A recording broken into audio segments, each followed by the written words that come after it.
We're going to be sending out a survey to everyone in the class through Qualtrics and asking for your anonymous feedback about the midterm practical.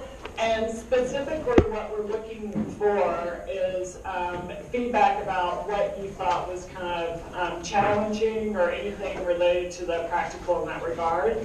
As usual, we're looking for constructive comments because we can't do anything with non-constructive comments.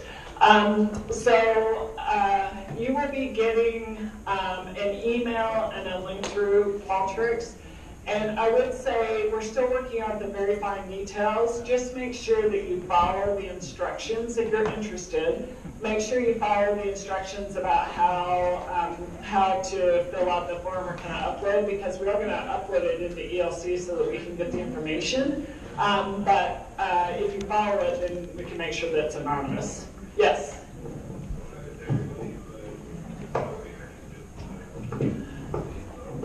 Okay. Oh boy. Okay, thank you. I will tell IDTO that in 30 seconds. Can you run? Okay, I'm going to send RuPaul to tell them that. Okay, so the second very important piece of information about this survey is that we are going to give some points to people that want to fill it out. We're still working on the details of that, whether it's going to be like a few points added to your midterm or whatever, but we are going to give some points, so just so you know. But we're looking for your feedback. Yes? They should have said that first. I know. That's the important part. So if you are interested in kind of talking about the practical, I've made a lot of appointments with students, so you're welcome to make an appointment with me and we can go over your process.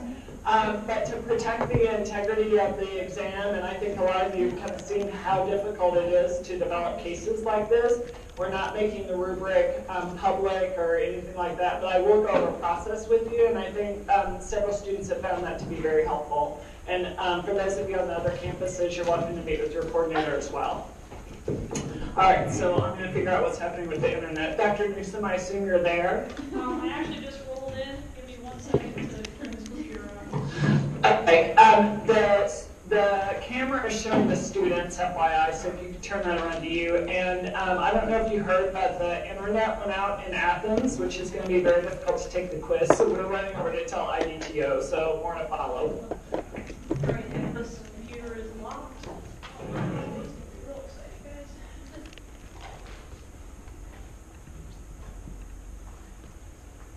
guys. Dr. Phillips, the internet's working.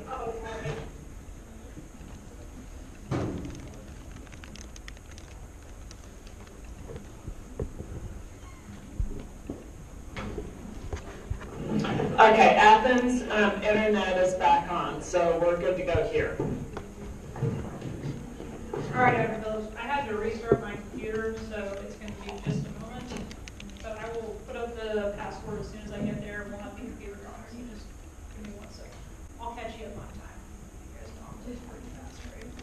You got to find a way that works for you in order to get through the problems, be able to assess the patients.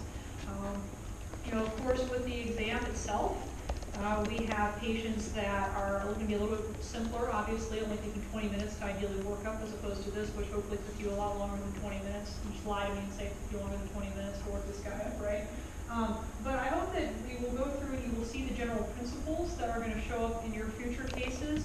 But obviously, this patient is far more complex, and so I hope that what we take from this is also like how much fun cardiology is, how much fun critical care is, and how much fun you can have as a pharmacist working in an inpatient setting. So please, let's have those two goals in mind today. So similar to the last time that I taught you guys, I want to go through kind of the basics, if you will, of what's the one-liner, evaluate the medication orders for different errors, do a drug-drug interaction check, we'll do some dosing. Then I want to get into what's our main problem, then I want to do medications and indications, figure that out, what's our current monitoring, and then we'll get into what's the most important problem, talk about why, figure out our solution, go from there. And of course, we will go through the various systems just to make sure that we kind of touch on all of the interesting aspects of such a complex and interesting patient. So, with that in mind,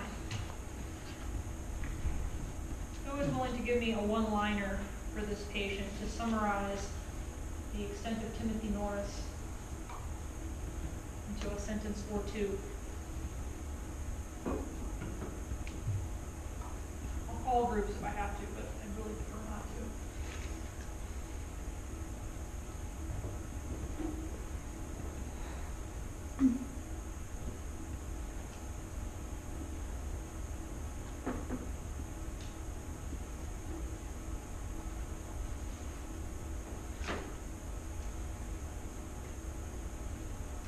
All right, group one. What's your one-liner? How would you describe this patient? How would you summarize him?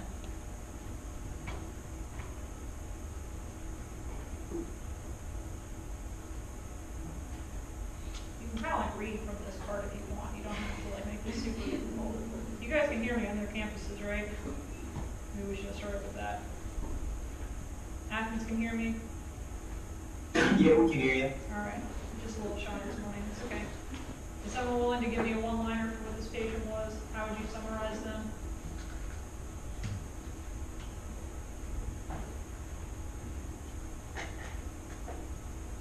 All right, one of you guys has to go. Okay, Mr. Norris is a 48-year-old male. He was converted from AFib with assistance of an AED. He had one shock, which led him to a PA, which converted him to ROX, and then they took him to the EMS, took him to the hospital. And at ER, he had mild chest pain. His EKG showed infused ST elevation. So basically, they've had intermittent chest pain for about a month. So yeah, that's my one-liner. Awesome, awesome. So yeah, so I think the key points out of this was this guy shows up with intermittent chest pain for like a month, then dies in the unit, right? He has cardiac arrest. We bring him back, and then he goes for a CABG, right? And now we're dealing with him kind of post-op day one, post-op day two from a CABG. So this is what I have written down. So no discernible past medical history presented to the clinic, and then goes into VTAC cardiac arrest.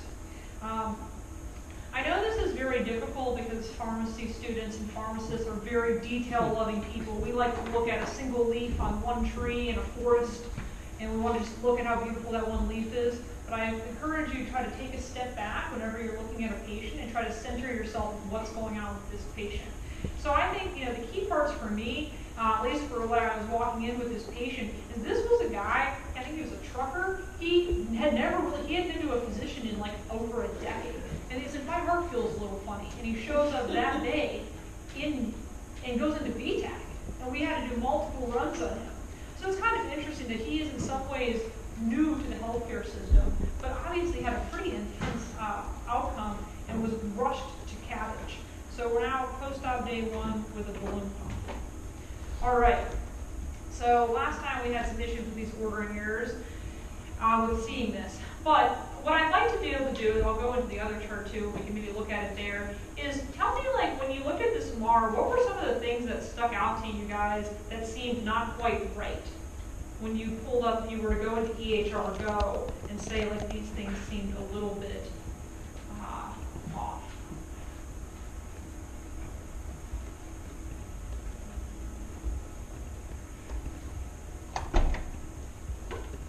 I remember correctly, there were kind of a bunch.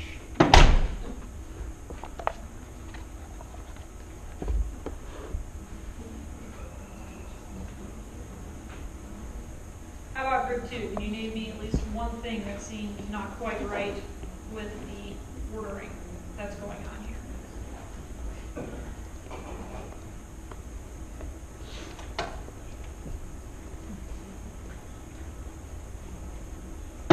There's 2 different aspirin doses being administered. Beautiful, yes, that was definitely one of mine. Group three, do you have anything else that looked interesting to you where you were like, this can't be right? Or at least I'm confused about it? So he's on also prophylaxis with both the H2 receptor antagonist and the proton pump inhibitor, and he's also on 2 different forms of Tylenol. Beautiful, yes. So there were a bunch of goodies with this. So I will go through and show you some of the ones that came off wrong to me. So on the first ones that showed up, I know it's a little bit difficult to see this, but you can also look at EHR Go and I will talk at you. So what's in the red box here is the fact that potassium chloride is being given Q1 hour. I don't think there's a stop date with that. So that just means we're going to give potassium indefinitely until I guess he has another arrest. So that would certainly be something that should catch a pharmacist's eye. Another one that was kind of interesting to me was that there's actually 2 different orders for amiodarone on this chart, both looking like they're doing the same thing but ordered vaguely differently. There is, again, correct, 2 Tylenols here. We've got PO and IV. If you were to give 1 gram Q6, that'd be 4 grams in a day. It's already at the max. And, of course, we also have some 650 happening. So now we've given this guy some liver dysfunction. He has 2 doses of aspirin on here, 81 and 325. He has 3 different orders for fentanyl. So we have a Q1 hour going with no stop date or parameters, to my understanding, as well as some continuous infusion. So something's a little funky right here. He's got insulin and another insulin. So we have 2 different orders of insulin that's happening. So that probably is not right. We have 2 orders for dexmedetomidine, which I also is probably incorrect. And let's see, is that it? That was it. And you mentioned the stress ulcer prophylaxis, which I could at least say maybe he just has really bad GERD at home or something. You know, maybe we can at least justify that somehow. We're not.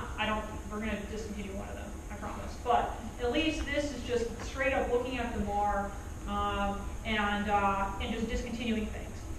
So interestingly, when we were creating this for you, I intended to have a couple of these in there. And then the first round, I looked at it, and we sent it in, and they were way more than I intended. So when I was really like, what is going on here? And then I decided to keep it exactly like this because I realized it is actually very much the real world, especially in a sick patient that has kind of an emergent history like this. So what happened for this patient was that there were multiple order sets that were activated, and no one had looked at it because they were basically just trying to keep the guy alive. So there was the mechanical ventilation order set that got activated, as well as the ICU admission set that got activated. They were going to give the PO Tylenol, but then they didn't have an NG tube, so then we ordered IV. So the nurse wasn't giving the PO, but they were giving the IV. But to you, as the pharmacist looking at the MAR, you have no clue what's happening. So this is what I just call basic MAR cleanup. There are some errors here, all right? And so, you know, in real life, you would, when you see something that's like this bad, you really just need to go into the room itself and talk to the nurse and see what's going on. But, you know, for exam purposes, one, I wouldn't give you a half a dozen. But if you see duplicates, you would want to say you're going to get rid of 1, okay? There shouldn't be multiple. Are there any questions or concerns about this aspect? Aaron? I just had a question about, like, why is he getting half normal saline? Is the multiple heparins an issue too? The multiple heparins, yes, sorry, I highlighted that one and forgot about it. Yes, multiple heparins would definitely be an issue because basically he's got a drip going as well as sub-Q heparin, so you would want to do one or the other. And this actually happened with this patient in real life too, and happens fairly frequently. So I had a question, Augusta, is the half normal saline appropriate? I think that is an excellent discussion. So at our institution, they really did give half normal saline for like 6 hours post-operatively. I never liked it because it's dangerous to give that big difference in sodium. You can cause hyponatremia and stuff like that. But it was at least correct in their minds. Whether it is an appropriate pharmacotherapy choice is another conversation altogether. Brielle, what do you have? There's also a potassium phosphate. Did you mention that? And potassium citrate? Oh no, I didn't even put that one on there. So I don't even have all the boxes I could possibly have. So that is even more potassium right now. So we have lots of electrolyte issues. So for a situation like this, there is, if you were to bring in me versus another ICU pharmacist versus anyone else, we would look at this and we would all identify that there's like a lot of potassium happening and we don't want to give all the potassium. How we exactly fix that solution is up to that, would probably be up to the specific person. So if their phos is low, maybe we keep the K-phos. Sometimes you find out the nurse has already given half of the PO, so you're kind of stuck with that whether you wanted to or not. That's kind of just the real life aspect of this. But I hope what you take from this is when I say like go look at the MAR and just look for issues. You don't have to know anything about this patient to know that they don't need 2 Precedex orders, they don't need 2 heparin orders, that kind of thing. You already know that there are problems. So again, either if you just want to be an amazing pharmacist taking care of patients, you can look at this and come up with great interventions. Or if you want to do well on the exam, you already know you've gotten 1 point by saying they're on IV and sub-Q heparin, right? Regardless of whether you get it right after that, okay? Excellent. Drug-drug interactions. Okie dokie. Did you guys come up with any drug-drug interactions? What group are we on? 5?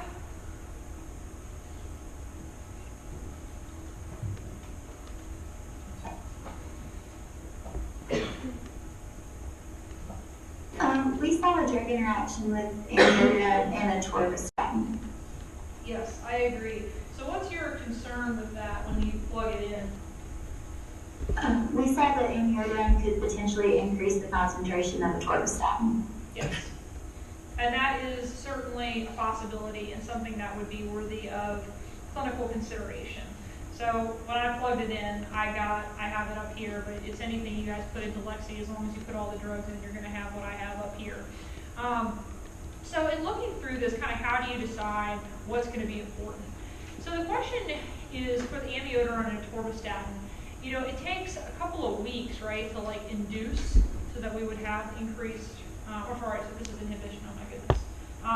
It would take a few days at least to get inhibition of atorvastatin levels, and then probably take a little bit longer to decide whether or not we're going to see like elevations in LFT or LFTs or something like that.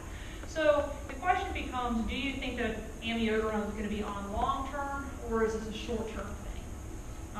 And what do we want to do with the atorvastatin dose? So out of curiosity, what did you guys want to do with this drug-drug interaction? Did you want to do nothing? Did you want to get rid of something? You want to reduce something? What did you decide to do?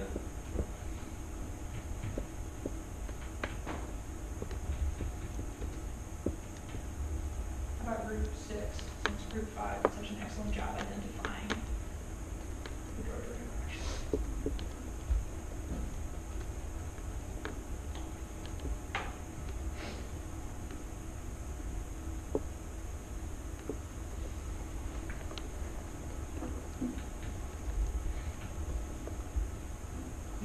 We were just gonna monitor before we reduce the dose. I agree. I'm a big monitorer. I like knowing things and then kind of letting it ride both. I had 2 of my students that were on 4th year rotations with me today that actually brought up this exact interaction, and I just kind of politely shrugged my shoulders and said, great job looking at that. You will keep an eye on it. So the reason why is kind of multifold. One, there's a possibility that they're on this and they never have an issue with it. They're in the ICU, not they're going anywhere, so we can totally monitor LFTs or CK or whatever speaks to you. You know, we know that atorvastatin 80 has mortality benefit after STEMI. The guy just like up and died on us for a second, so that to me is like kind of a little scarier than potentially an LFT increase. So I would be personally comfortable with continuing it and just monitoring. If someone said they wanted to reduce the atorvastatin to 40, because technically it's high intensity and that allows you, I don't necessarily think that would be wrong, but I would probably say, one of my maxims in life is don't fix something that isn't broken, and to me I wouldn't exactly call this broken yet. In looking at some of the other things that came up here, you know, some of this is, you know, you have QTC prolonging agents, and, you know, we've done QTC and adverse drug reactions together, so hopefully we're kind of more on the monitoring game than getting patients off of amio, which he probably needs for his VTAC. We have bradycardia, but fortunately we've got like 8 meds this patient's also going to be on that we can probably help his bradycardia out, so not super concerned there.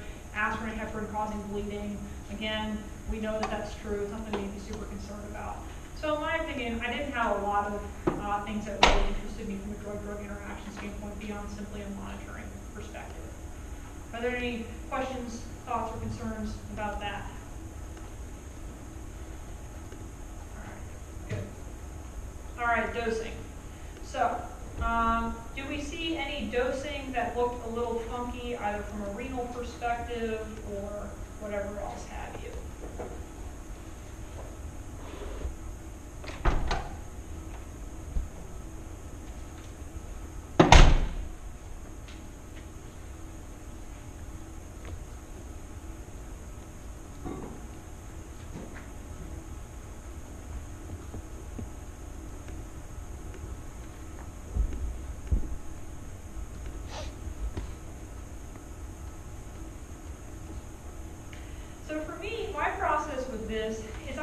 basically just eyeball the chart and just say, is there anything that I know that I generally am going to renally dose?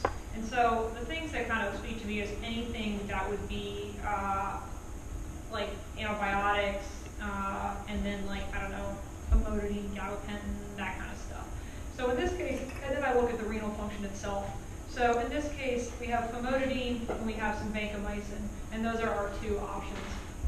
When I looked at the serum creatinine, I got a creatinine clearance above 50, so I wasn't going to do anything with the Pepcid, but at least I kind of checked it off my list of like, this isn't an easy gimme point, if you will. And then the other one was Vanc. And so in this situation, this is a post-operative Vanc, so it should have a pretty quick, I think there's a pretty quick stop date on this. It's only for so many doses, so not as concerned about like getting into PK and all that kind of stuff. But at least something that you kind of want to eyeball. I know I can tell you that's like, as a resident, you never wanted to miss like the Pepcid dose, because then they were like, wow, you cannot look at this patient at all, because it's like such an easy point. But in this case, I think we're good to go.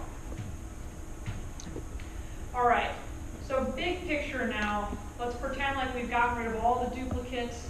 We've assessed drug-drug interactions. We know that our renal dosing is good. What are some of the big problems that now jump out for you? I think one of them on this slide is going to talk about the PPI and the H2RA, so that's an excellent one. What else? Anything else kind of speak to you as issues? He's on 3 pressors. Sorry, say again? He's on 3 pressors and still not hemodynamically stable. Yes, so I'm getting here, he is on 3 pressors and not stable. Yeah, that certainly seems like something that's probably going to be a big problem for us. We'll probably end up talking about that later, right?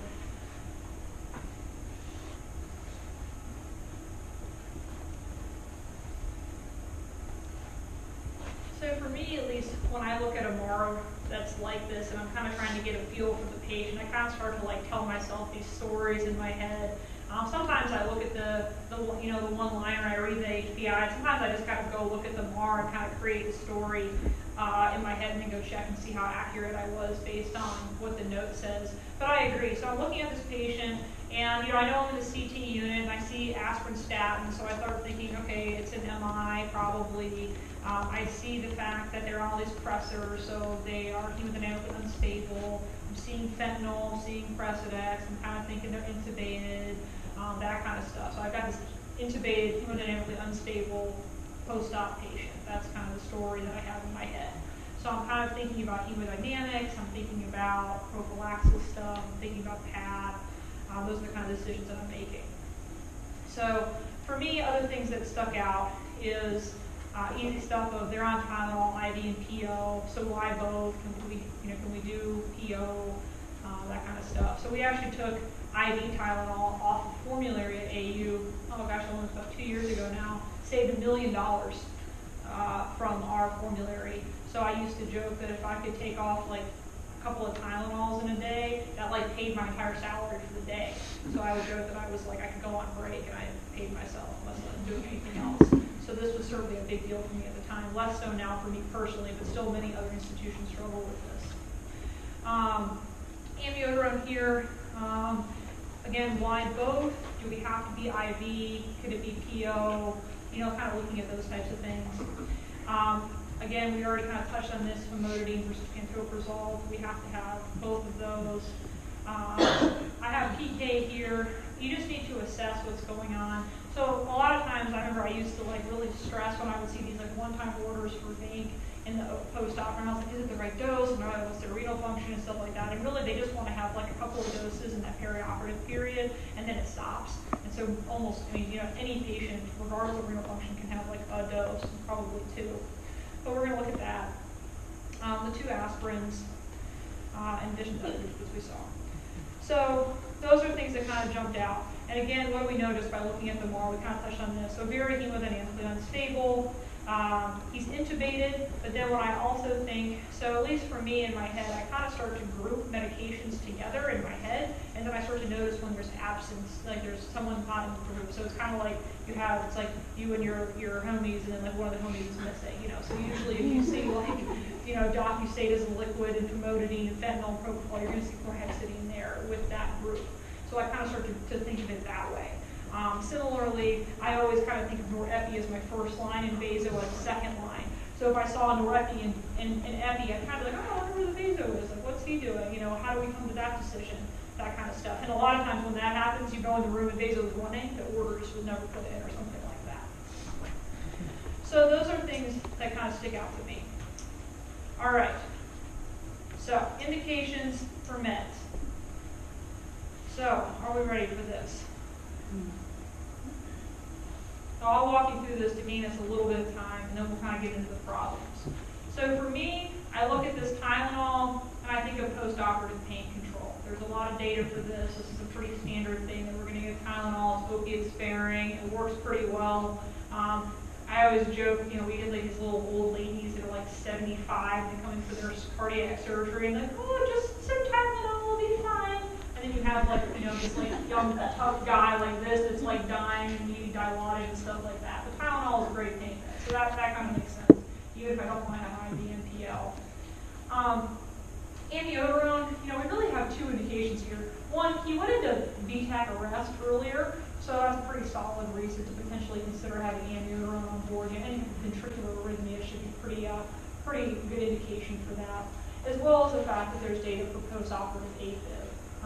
So if you're kind of like, well, how would I possibly know that? You know, one of the things you kind of learn. I had one person who joked. He's like, 4th year in residency is really about learning how to do Control F and then how to use Google effectively. And so how I would have figured this out is if you type in like amiodarone and cabbage, this will probably pop up either in the guidelines or some study. So duplication, we're going to DC this guy. Aspirin is a STEMI, evidence-based med, cabbage evidence-based med, we feel good about that. This is a duplicate. We got a little excited once he was so unstable. Torvastatin, another cabbage, evidence-based meds, we feel good about that. Docusate is to me a bowel regimen, so 80% of all ICU patients are constipated, backed up in some way. This is regardless of whether they're on opiates or not. So there's something to be said for every patient being on a bowel regimen. So that to me is not unreasonable. And let's say you didn't know that and you were uncertain. This is the kind of thing that you can just put a question mark by it and just be like, constipated question mark, and then you can come on rounds and ask the nurse, or you can say, you know, this was something I found in the chart. If you're like worried about the exam, you say, I found this in the chart. I didn't necessarily see a strong indication, but it could be reasonable because they're on opiates. Again, you would potentially get all the points, or it might just be not something that we emphasized, okay? Let's see, for Motor D, we feel good about stress ulcer prophylaxis there. Fentanyl, they're mechanically ventilated, pain control, that would make sense. Here's our duplicate, we'll get rid of that. Oh, forgive me. There's the fentanyl here, Q1 hour is ideally for like a PRN bolus, and then you would have your infusion. So you could potentially change the bolus to be PRN and have that in addition to the infusion, or if you want to get rid of it, that would be okay too. Lasix, fluid balance, this is pretty standard stuff for the ICU. We usually flood them with fluids and then immediately have to complain about how they have fluid overload. So not surprising that we're going to be doing that for this patient. We'll get into talking about the Keppron with regards to the balloon pump. But again, pretty standard after a surgery, potentially be on heparin, especially for a cardiac surgery. They're on sub-Q, so this is a duplicate. Again, depending on how the chart goes, you know you're going to have to keep one versus another. So you would follow to decide what decision you want to make there. Glycemic control. So, you know, regular insulin as an IV infusion is first line in ICU patients because it's rapid on, rapid off. You just get blood sugars. That's why it's 1-to-1 nursing a lot of times. This patient would be 1-to-1, so it's not a huge issue for us. Empiricin should be in the cabbage guidelines. It basically decontaminates the nares of MRSA. That's the concept of empiricin. So standard perioperative antibiotics. We already talked about, we're going to get rid of this IV Tylenol, pay my salary for the day. We're going to get rid of this PPI. You could potentially make an argument with me about H2RAs versus PPIs for stress ulcer prophylaxis. It would be hard for me to take off a point for that, but you got to get rid of something. You don't need both.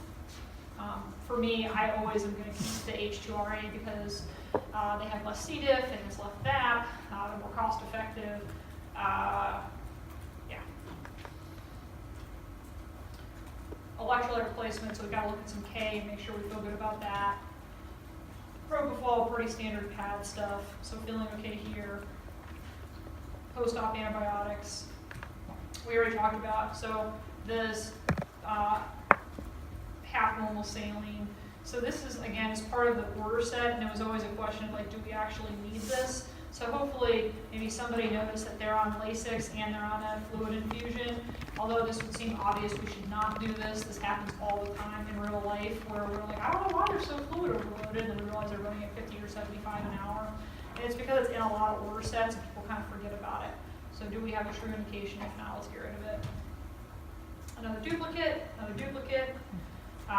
Propofol, dexmedetomidine are therapeutic duplicates, so we need to talk about what we want to do there. But again, it's not unreasonable to have one of them on. We can kind of at least they're intubated, right? So we feel good about that part.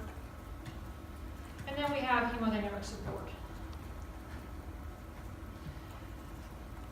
I find this process to be very helpful in organizing because you have this super, super long list, and it's kind of nice to be able to categorize, feel like I'm close, and kind of identify some general issues that I'm seeing.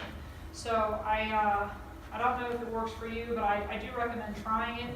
But I do think that it helps to organize your thoughts, and also kind of pharmacists can be very task-based, very list-oriented. So this is kind of like the ultimate list task type activity, which usually feels really nice. All right. So what group are we on? Group 7. What do you think is this patient's biggest medical problem?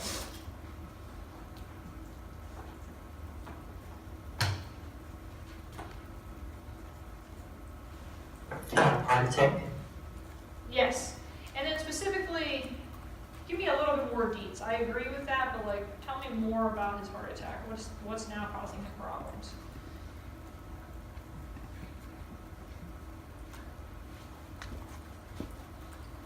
Because the thing is, Shock.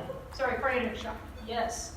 So the thing is, like, I today was in the CCU, and we had a patient that had an MI last night. He's on the floor. He's gonna go home today. He had the same technically definition, had the same issue as this guy, but obviously very different patient course. So I would agree. I would think that cardiogenic shock, secondary to the MI, is this guy's biggest problem. And specifically too, that's not just cardiogenic shock, but it's cardiogenic shock being supported by a balloon pump. So that's a pretty big deal for this patient. That means he's very, very acute and very fun to take care of for that reason. What do you think is the patient's biggest medication-related problem? How about group 8?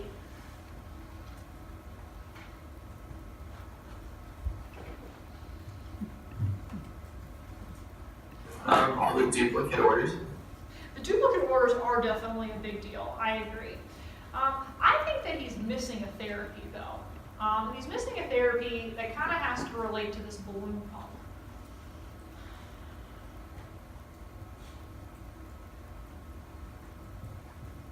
Did anyone want to add anything for the fact that he's on this balloon pump? The fact that his numbers are so sad.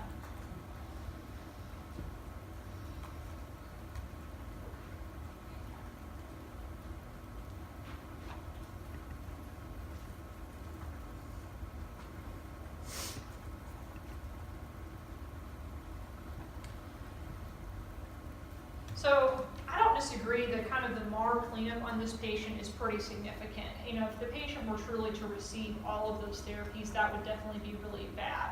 So I think we could kind of make an argument that just basic MAR cleanup is very worthy. If we move beyond that, I do think this patient is missing a pretty important therapy that you're getting from the fact that he's on this balloon pump. So I'm going to kind of walk you guys through my thought process here. So in my opinion, the patient's biggest medication-related problem is in fact the fact that he's on a balloon pump, and the fact that we maybe need to have an inotrope to support his cardiac output. All right, so let's talk about how we might come to that.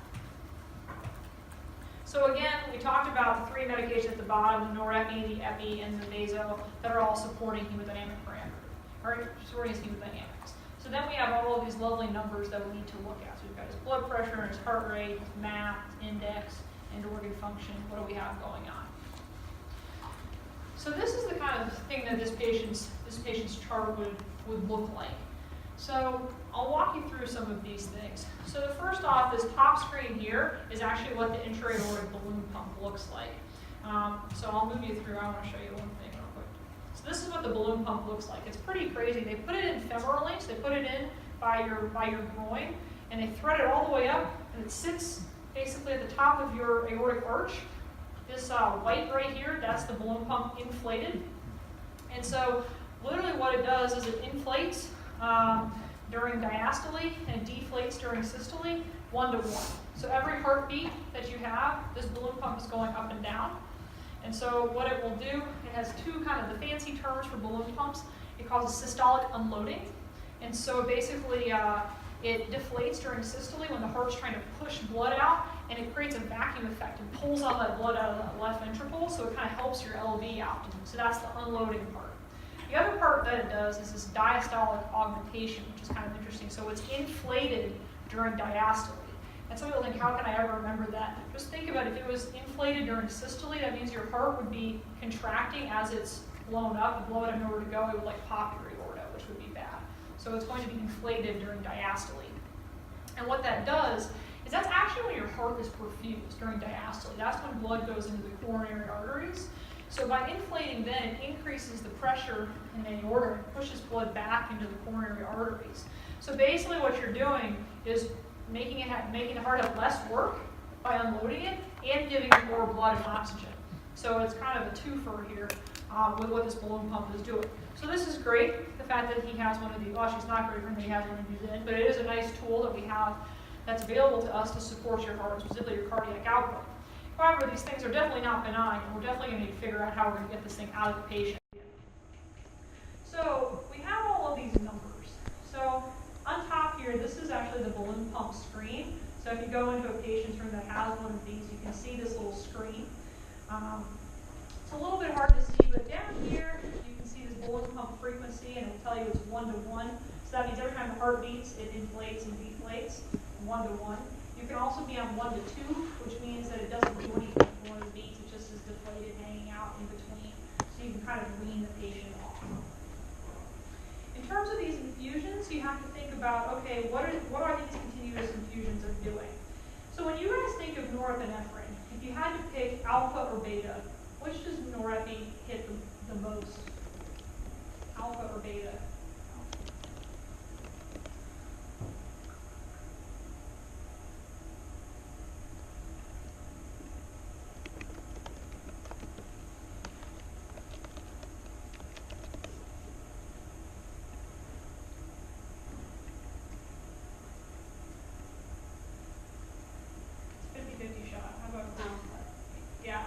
Yeah, so it hits alpha.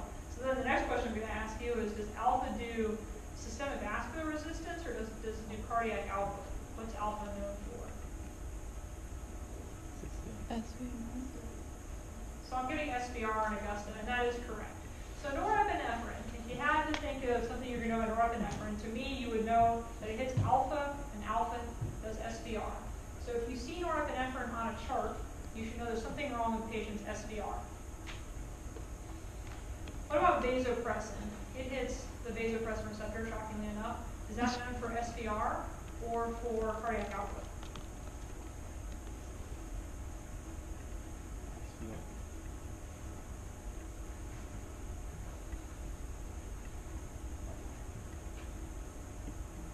SVR. Yes, correct. I like it because it's in the name. It presses the veins, if you will, so I always think of that as in terms of systemic vascular resistance. So we've got two drugs, and really the two drugs that are the best in the business for managing SVR. And then we look at this number right here, and we see 800 to 1100. This isn't an amazing SVR. I'm not gonna pretend like it is, but it's not bad either. So when I'm thinking about his blood pressure, at this moment in time, I'm thinking that SVR is not my primary problem. So then we got to figure out what's going on with our other indices. So I'm going to pull up my favorite equation of all time, which is right here. So if you hang on me long enough, I'm sure I'll bring this equation out to you because I really think that like all of critical care comes back to it, and most cardiology as well. So we have blood pressure right here, which is a function of cardiac output and SVR. So So basically what your heart puts out times the squeeze, and you have cardiac output. This is a function of stroke volume times heart rate. So how much your heart puts out is how much each beat is, one stroke volume, times how many beats you have in a minute. And then stroke volume is kind of a function of some things that don't work perfectly in the mathematical equation. But it's a function of volume, which is preload. It's a function of innate inotropy of the heart. How hard does it beat? If you were a slinky, how tight is that slinky? How much does it snap back when you stretch it? And then afterload, which is another word for SVR. So SVR is kind of a tricky one. Although it helps you up here, because you need to have squeeze in your vasculature to increase your blood pressure. So if your vasculature is all dilated, you have no pressure. Down here, it actually works against you, which is kind of interesting to think about. So what happens is you have this stroke volume, which is basically your heart trying to contract and push blood out. But of course, where is the blood going? But into your systemic vascular resistance. So if your heart is pushing out and it's all tightened down, all squeezed down, it's harder for the heart to push blood out. So there's definitely a balancing act with SVR. But nonetheless, when we look at these equations, we're basically saying that the SVR is in that thousands range, which is not bad, and we're on 2 great agents for it. So we're kind of going to check this guy off at the moment. But you should kind of know that a balloon pump means that we're not in a good place. All right, we need to do something. This is kind of like if we go back to when I was teaching you guys hypertensive emergency, and I kept hammering home that if they're on an IV drip, that's a problem. It means that you haven't fixed them. That's how I feel about balloon pumps. If you see a balloon pump, you definitely need to feel like you should still be doing something as a pharmacist, okay? So balloon pumps are known for cardiac output, all right? So we're going to kind of blame cardiac output here. So the question is, how are we going to optimize that? So does anyone remember what their heart rate was? Should we just bump up his heart rate some more? Is that what the issue was with his cardiac output? Or was it in the normal range? 85. It was 85. Yeah, so I don't really want to go much higher, right? I don't want to put this guy into AFib or have another arrhythmia. So I think we got to check heart rate off. Then we got to look at our other things. So again, our afterload was good. I don't think we can go down anymore. At some point, again, there's kind of a balancing act. If you go below where he's at, you would have bigger issues in terms of his overall blood pressure. Preload is his volume. He's already on Lasix, and although we're going to get rid of those fluids, so I guess we have to go assess his volume status. But the one that I would really look at would be this inotropy. So what we're saying is that he has an injured heart, right? That is what an MI would say. You basically, some of your heart died. So you have this kind of sad heart with dead tissue, inflamed tissue. You're trying to support that in the immediate phase. So to me, when I look at this patient, I start thinking about inotropy, I think about cardiac output, and I think I want to put this guy on an inotrope. So what are our 2 inotropes? How about 3 inotropes that I can think of? Milrinone. Yes, milrinone. Yeah. What else? Did you have? Oh, Dopamine. wait, say that again? Dopamine. Dopamine, yeah. Dopamine's such a dirty drug in some ways. It does have beta activity, which to me thinks inotropy, but it kind of acts more like it likes alpha better, and then whatever it does with beta, it just like makes arrhythmias. So it's actually in the SOAP2 trial, basically shows that dopamine is terrible in cardiogenic shock. But I do agree, you could kind of make it a little bit inotropy. The other ones I would think of would be dobutamine, which is just straight beta. And then a lot of times people think of epinephrine as an inotrope. And again, this is more of one of those like fun clinical facts that although it hits alpha and beta, generally speaking, if you see epinephrine on a patient, most people are thinking that it's more we're using it for the beta activity. So he's got some on there, but I would think that we would want some more pure action in that arena. Alrighty, let's see. Okay. So this is just going to be me doing a little bit of teaching just because I want you guys to be able to kind of appreciate some of the fun complexities of patients like this. So when you get a patient like this, they have a lot of different values that we have because we can put in central catheters, they can have Swan GANs. This guy has a really fancy thing right here. which is this Edwards Life Sciences continuous cardiac output monitor. So these are all the fun toys we get to play with in the TT unit. So what do these things mean? So the CC0 right here is basically the cardiac index. So its index right here in this moment when I snapped this picture for you guys is 3.1. So this is not terrible in this moment in time, although we can look at this number and kind of know something is not right. So what is this number, the SpO2? So SpO2 is a really fascinating number to me. So basically what it tells you is it's a measure of global end organ oxygenation. What are your toes getting, if you will? What are your fingers getting? Not just what's happening centrally. So the way to think about this, sorry, I keep flipping back and forth, is this little image right here. And so what's happening in this image is they have these little train cars with little oxygens on them. And this is basically how you can think about hemoglobin and oxygen. So hemoglobin has little oxygens on them, and it goes down to the tissues. And so you can think of the hemoglobin as this little train, and the train's chugging along through. And there's the tissue, which basically has these little men, and they grab off the oxygens. Often they take the oxygens and put it in the tissues. And these little men that are working, they work at the same rate. So the tissues take oxygen, they extract oxygen out of hemoglobin at the same rate.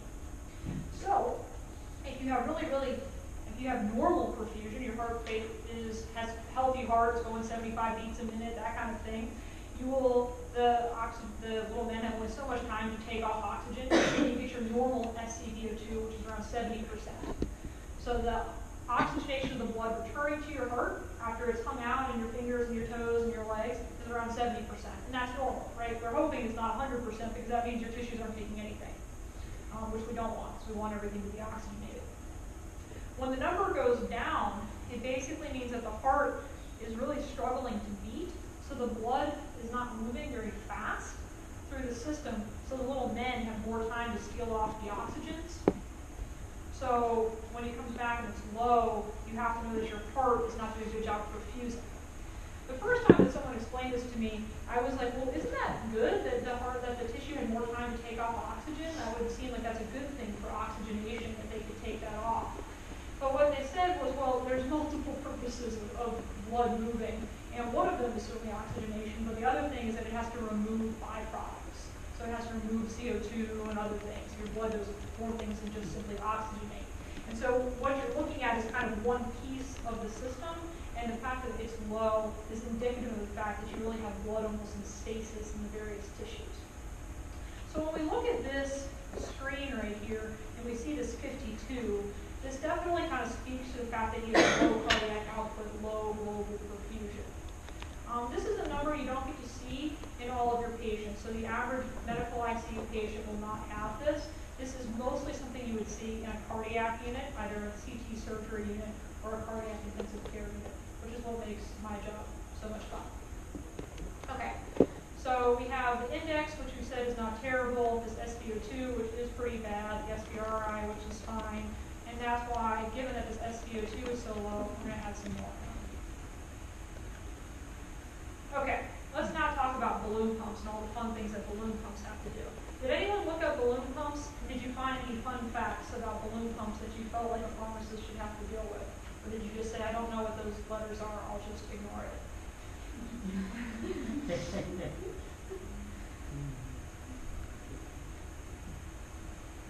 I don't really want to call it.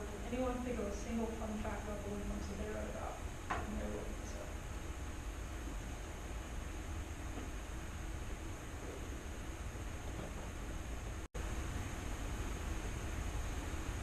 Alright, so you're saved by anonymity right now, but I will tell you that someday you show up on rotation and they have, weird 4 capital letters and they seem to be talking about it a lot, and you don't look it up beforehand. They will probably tell you that you should look up things you don't know and kind of figure out what you can learn about it, right? So that's what today is all about. So they have this balloon pump in, and even though it is a device, I am always very interested in terms of the intersection of devices and pharmacy. So for that reason, I love vents, and I love talking about EKOS catheters, and I definitely like talking about balloon pumps. So here are some fun facts about balloon pumps and things that pharmacists need to be aware of. So one thing, of course, is medications to wean. So one of my other bad jokes that I like to say is a lot of times the ventilator is the biggest medication-related problem that a same way about balloon pumps. To me, the fact that this is in, your entire focus on this patient should be based around the fact that we gotta get this thing out. So medications to wean the balloon pump off. We already kind of beat that horse to death. So now let's talk about some other fun things. So the balloon pump sits in your femoral artery, that's where they thread it in, and it's very big. So what happens is if you were to pull up your leg and cinch it off, that would be very bad for the flow to your leg. You basically would have no flow going to your toes. And it messes up how the machine is working itself. So patients have to lay completely flat. They can't move their leg. I have seen patients that are awake and with it, and you're just like, hey man, don't move your leg, and they're like, okay, and they do that. They'll complain about it, but they understand what's happening, they don't move their leg. But if they are more delirious, altered, that kind of thing, you have to sedate them to keep them from doing that. So that's something we have to think about. The other thing too, is if you go back and you look at this lovely balloon pump, hopefully you guys can see these little kind of springs coming off here of your aorta. Those are your other arteries. That's where these arteries are going to perfuse other organs in your body. Specifically here, the renal ones are kind of a big deal. So if the balloon pump were to migrate down, it would literally block off flow to your renal arteries. This is bad. So that's something else that we have to monitor, is what's going on with their serum creatinine. You also have this enormous thing in your aorta. And it's kind of moving up and down, it's shaking blood around. It will destroy your platelets. Almost always these patients will have platelet destruction. And then what happens, what is like the first diagnosis everyone wants to think about when you see sudden drops in platelets in ICU patients? Hit. Yes, everyone becomes extremely excited at the possibility this patient has hit. And so you become very good at saying, well, if the patient does not have hit. We know why the patient's platelets are being destroyed, and it's not antibodies, it is in fact this enormous thing that you've placed in their aorta. And then we also have to think about anticoagulation. So generally speaking, the body is not a huge fan of having foreign devices in it, and it will tend to do things like clot. And so for these patients, some places will do protocols of any balloon pump, they're going to have heparin running, or if it's just a rate of 1 to 2, they'll put heparin on. But anticoagulation should certainly be a conversation that we're having for a patient like this. All right. I always make these slides to keep me on track, and then I end up kind of going all over the place with some questions that I ask you guys. Do you guys have any more questions, things that you'd like to know about balloon pumps before we keep moving?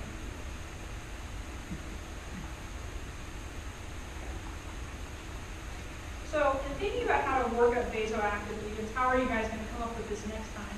This is kind of my cheat sheet for how I think about vasoactive agents.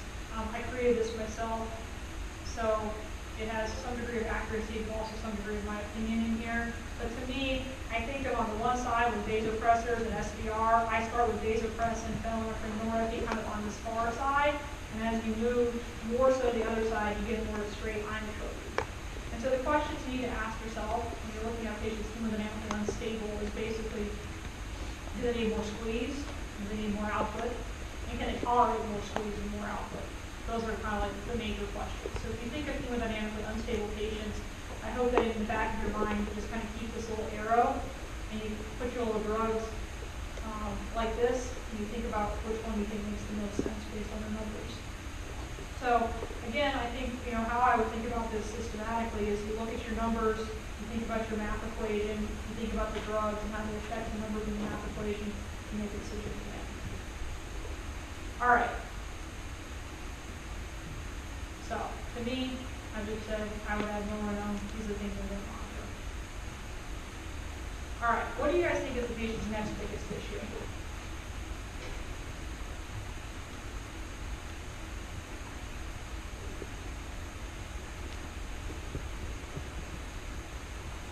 I have no idea. Through 10?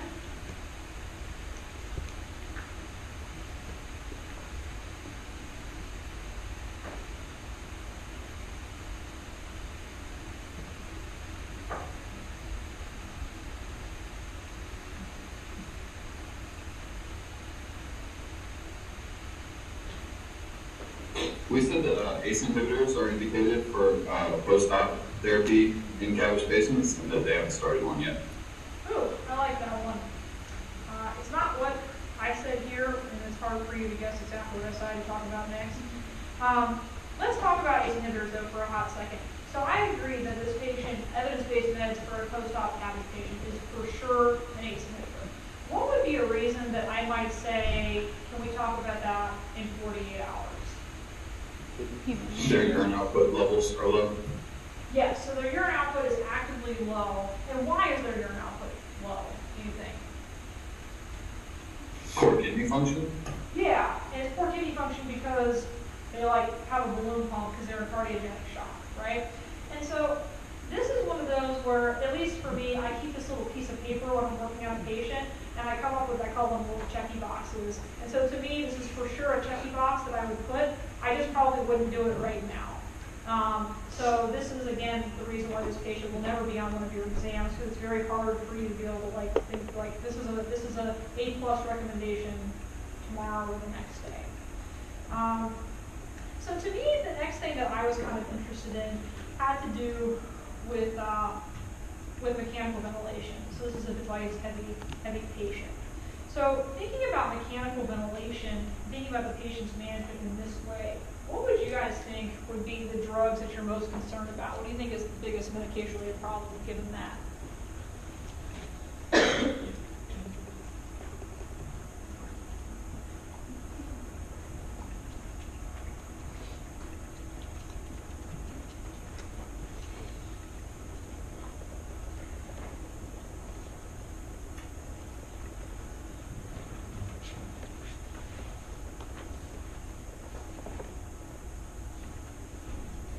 The dual sedatives. The dual sedatives? Yeah, so in my opinion, the inappropriate pain and sedation management is really kind of the next thing that pops out at me. And this a little bit has to do, at least when you're working with me a lot of times, is my orientation is very much towards like keeping the patient alive and getting them to the floor. And then we can have the luxury of talking about smoking cessation and the fact that they need to have, you know, like what is the optimal statin for them and stuff like that. So at least for me, I kind of think of this in terms of like, if you go back to the very basics of like managing an acute patient, like airway, breathing, circulation. So circulation to me kind of was the first one. So you go with CAB, so we did circulation, now we're moving into airway. So I'm not super thrilled with their PAD discussion. So in terms of here, we have a lot of Tylenol, some fentanyl, some propofol, some Precedex. What did you all want to do with this? What was your thought process? How are you going to monitor this? What do you like and dislike? About group 11.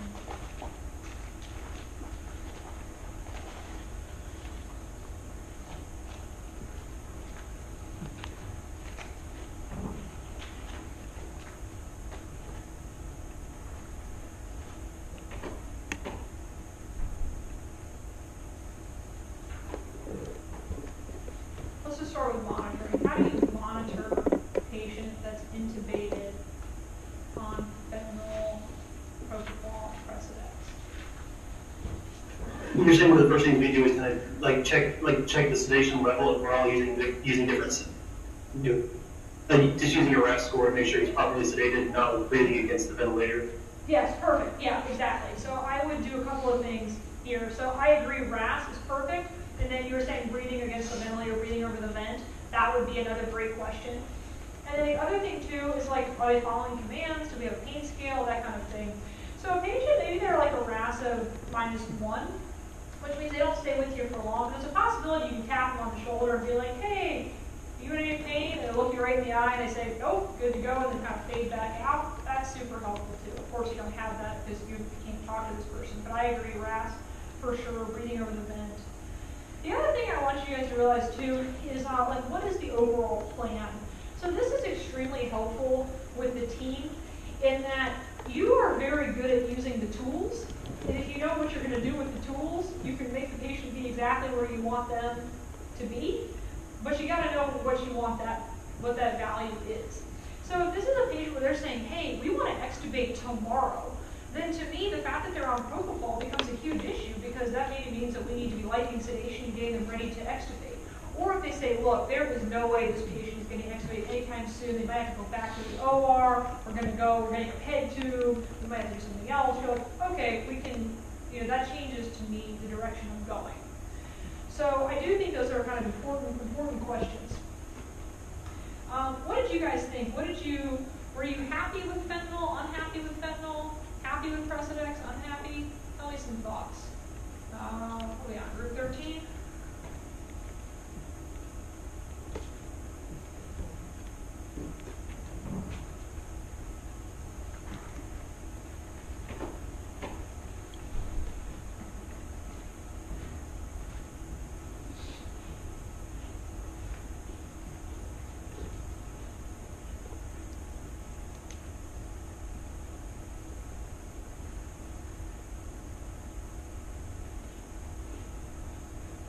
Should we discontinue the fentanyl, or do you feel comfortable with keeping it in the meantime? I think we should just keep it. Good. Why do you think we should keep it? I agree with you. Because the patient has a lot of pain right now. Yeah, they certainly, I mean, they just came back from like a major cardiac surgery, they're intubated, pretty good reason. And so, I guess what I'm trying to say is, do you have a guideline in mind? Do you have a study in mind that you think supports that? It's okay if you don't.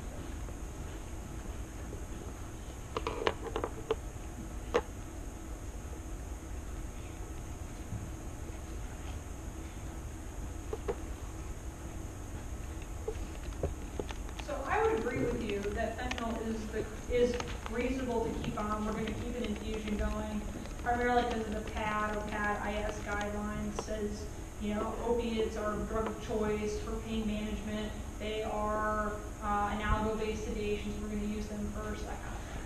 I feel good about that. What about group 14? Do you want propofol, Precedex? Neither, both?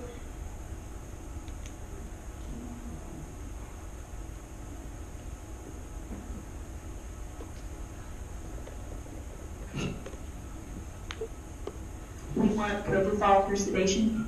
Okay. Do you want DC dexmedetomidine potentially? Yes. Again, don't disagree with you. Tell me why.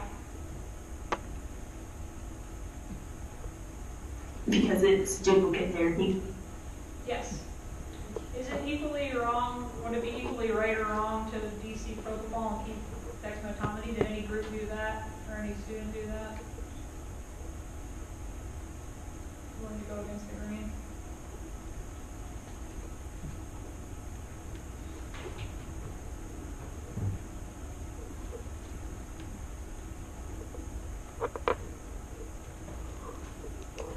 Okay.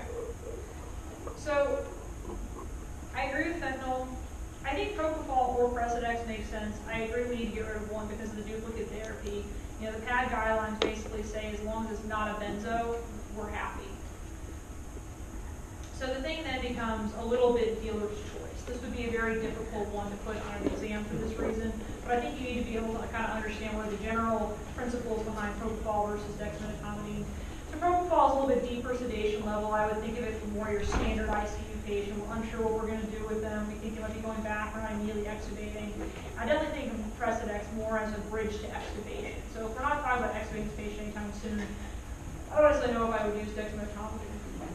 However, I have been in some very animated, albeit nerdy debates with people who think that I should be using dexmedetomidine all the time. Now, they're not exactly wrong based on literature, but I think the idea that you realize, one, benzos are not the right answer, and then kind of having an argument is good. All right.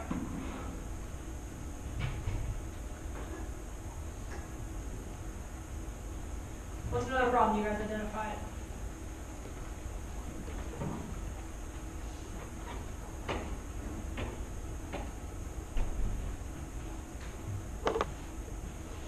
So let's go back to the lisinopril. What was the bigger indication for lisinopril again? Why are we doing that?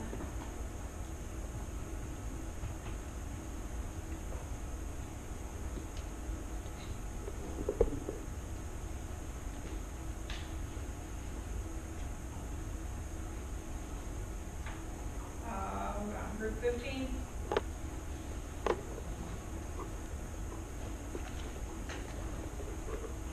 What brought this patient into the hospital originally?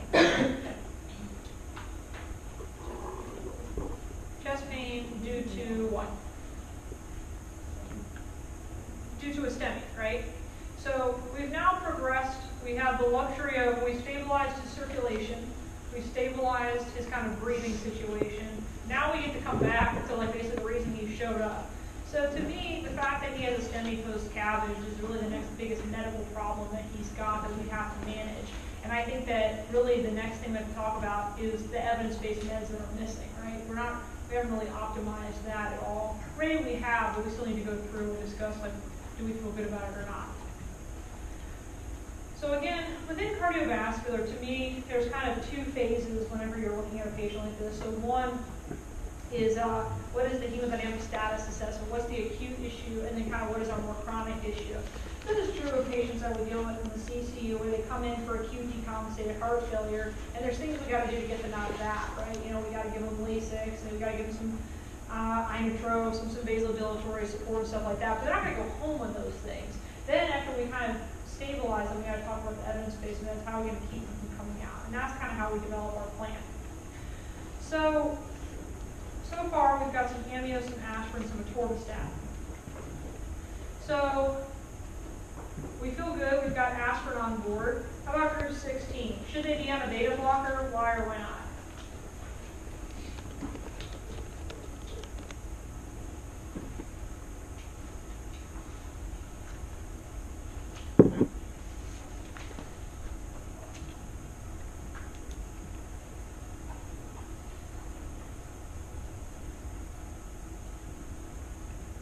Yes, but not right now, Why not right now? I agree. because they're still on the recovery, they're not in that kind of. Right. And we just decided to start an inotrope, right? So it probably would not make sense to start a negative inotrope as well. I agree with you. But again, it's a good conversation to have. This is also one of those things where you will find in real life, like, you're like, there is no way we're starting a beta blocker, and then you're like verifying your order or texting your friend or whatever, drinking, and you're like, okay, so we're starting metoprolol. Because people just kind of, they're used to like, we have a STEMI patient, we're going to give them metoprolol. They're like, whoa, wait, are we on the same page of, you know, what's going on? Or, although that happens rarely, what happens more often is like we just discontinued Milrinone, or just pulled out the balloon pump, and then someone gets all excited about adding that on, and you're like, wow, like it was like a couple hours ago, we were having the opposite issue. You know, we were really ready for this. So yeah, I feel good that that's going to be a checking box for later. We got our statin on, we feel good about that. We're going to have our ACE inhibitor. This patient on Plavix. Should we put him on Plavix?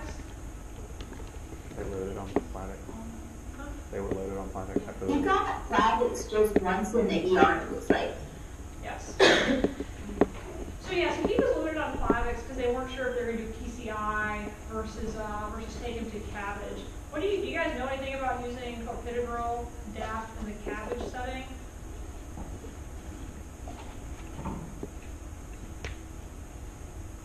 This is kind of interesting. It's fascinating how medication therapy evolves over time. So when I was sitting in New York City having to learn about DAF, I used to like hate Plavix with passion because it was like you had to know exactly what their history was. So it used to be, it was a drug-eluting stent at a certain amount of time, it was different than a bare metal stent, it was different if they had just general PCI with no stent, it was different if they had CABG, it was different if they had CABG in a stent, and then you had all these different timings, and there was like really a lot happening. Now it's kind of easy, like pretty much we've found that like aspirin Plavix for at least 3 to 6 months is good for like everyone. So you can like almost always get the answer right by adding Plavix for a short period of time. So this patient could potentially be on Plavix. Some people will do it more immediately. Some people would wait. Yeah, we've got this balloon pump in. We've probably got some problems with platelets, stuff like that. So maybe it's not like the second we're going to do it, but it's certainly a reasonable choice for this patient. We also have spironolactone. Would you guys put this patient on spironolactone right now? I'm seeing some head shakes. Why are we not going to do that? What's our next group? 17? He's on, like, he's getting potassium and he has a kidney function problem, so probably no diuretic. Yeah, so I'm hearing here we're giving him potassium right now. He's on diuretics. You know, we're uncertain about his renal function. I agree. I don't think of spironolactone as being an acute ICU medication, but I do see it as kind of like the second that they're going to the floor, I'm like, hey, let's throw on the spironolactone, and I'll let the floor pharmacist take care of that. The good news about spironolactone, I know you guys are taught that it's a diuretic. it's not actually that much of a diuretic. In real life, it has almost a negligible effect on a patient's urine output. It really, I think of it more for its renin-aldosterone system inhibition, and that's really what it's doing. It will increase your potassium a little bit, but not a ton. But I agree, I don't know if I would want to mess with it in this immediate phase when we've got this balloon pump, we haven't quite stabilized them. And of course, they're on amiodarone. Amiodarone is a very interesting medication, post-op settings. You can get people real fired up about it.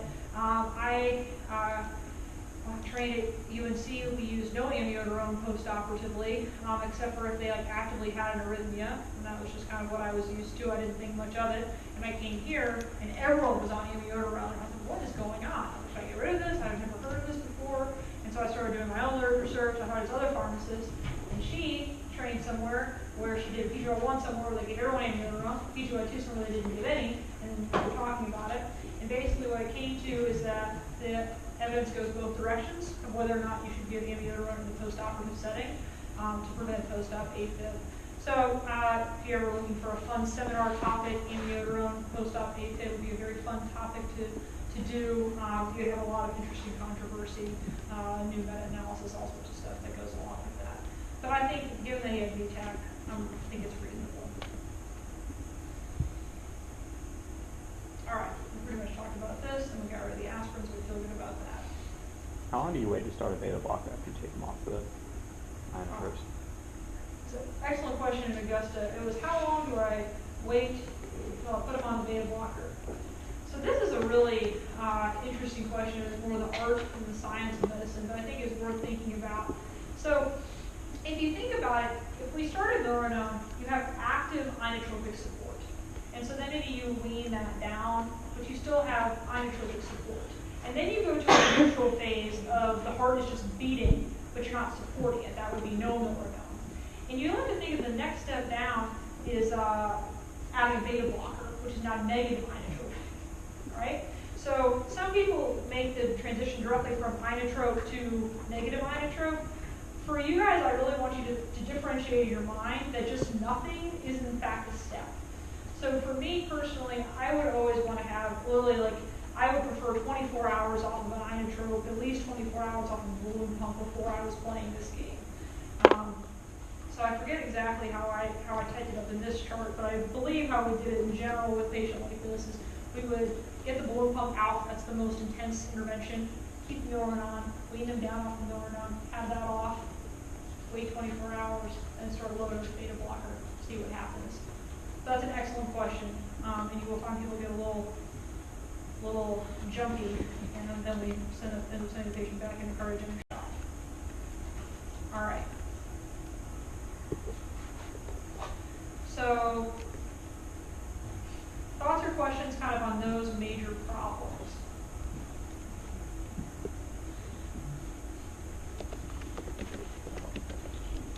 All right, awesome. All right, let's talk about pulmonary.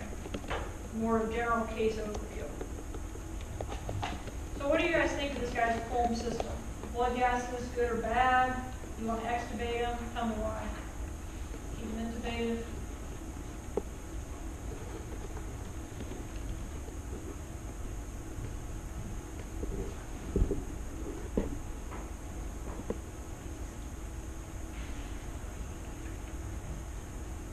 What are we at, group 18?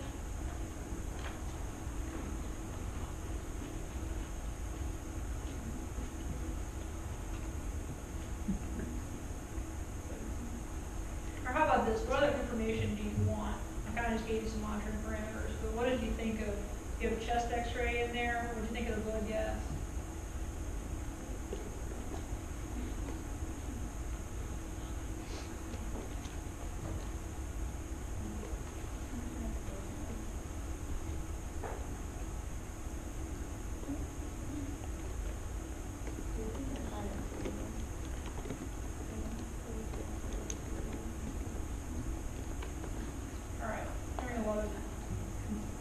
Muzzlings over here. So let's walk through what to do with pulmonary here.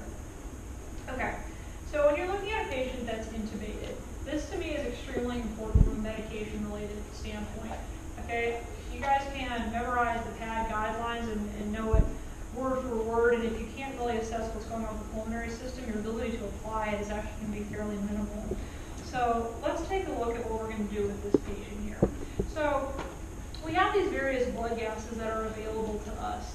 And so generally speaking, I'm seeing a pH, let's see, we go with the 8.744, CO2 of 37, the O2 is 80, and the bicarb is 24.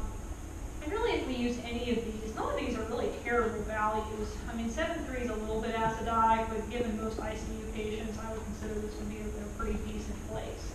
The oxygenation of 90 on FiO2 of 40 is not phenomenal, so it gives you a P to F ratio of what's 90 divided by 0.4. So 225. So, ideally, if you go to your rule of 4 to 5 times the FiO2, we would think this guy would be in the 200s or so, and he's about half that. So it's not great. And so probably not going to extubate him this minute. But I will say this is not a terrible blood gas. So the pH, although it's slightly acidotic, it's not 71 or 72. Bicarb basically normal value. His SaO2 is the saturation on his little fingertip, not great, a couple of these. But you have to remember too, I remember that SCVO2 in the 50s that we had. This is a patient that is basically struggling to circulate blood. It's not, again, super surprising that he's maybe not, like his tissue oxygenation isn't amazing. But put it this way, I've seen far worse. The other thing we have to look at is kind of what are our ins and outs, and do we feel good about his ins and outs. This is also, actually, this is his real chest x-ray and what they kind of look like. So although none of us are going to become experts in reading chest x-rays, I will give you a few kind of pointers. So one, this is called the cardiac silhouette right here. You can kind of see how big it is. So people that have really, really bad congestive heart failure and their heart is actually like really big, it takes up like almost half their lung. You're like, wow, this little lady, and it's like you always look a little black spot up here where you can see that's not their heart. The other thing you can look at is these are called the costophrenic angles. See how it makes this really nice pointy spot, like right here and right here. So if you can see really nicely defined costophrenic angles, usually means that they're not like less fluid overloaded. And then of course the more black, more defined black you see usually means less fuzzy, less hazy. Usually means that the more fluid overload isn't as much of an issue. So if it all look kind of hazy, like what it looks like over here, like where this guy's arm is, you'd be more concerned for fluid overload. So that is my 5-second reading a chest x-ray rule. Lots of clear black, sharp costophrenic angles, a little bit less concerned. And all this stuff, these are all just leads. You can even see there are some leads that are kind of going into his heart. Those are his piecing wires. It's kind of interesting when they do the surgery, they actually just connect two wires into your heart itself, and then they attach it to a box that's external to the patient, and you can pace the patient that way. So you can actually turn on this little box, and then the heart rate goes. And then when you want to take them out, you literally just rip them out of the body. So it like takes some of the heart tissue there, which I find to be just wild and how barbaric that is. But anyway, that's how we do it right now. So maybe someday we won't do that. All right. So in general, this is like not a terrible set of values for his pulmonary system. I do think it's important that we acknowledge that being intubated is a problem, that we have medications that are associated with that. But I think globally, his lungs aren't his major problem, and when we figure out his heart, some of those other things are going to come from that. All right, renal. So tell me, we got group 20. Tell me what values you want to look at to evaluate an ICU patient's renal system and whether you think he's doing well or not well.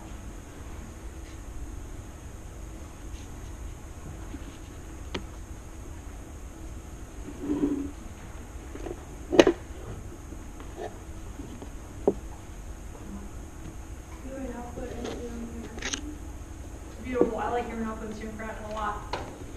Anyone else have anything else to add? I can think of a couple others I might want to look at.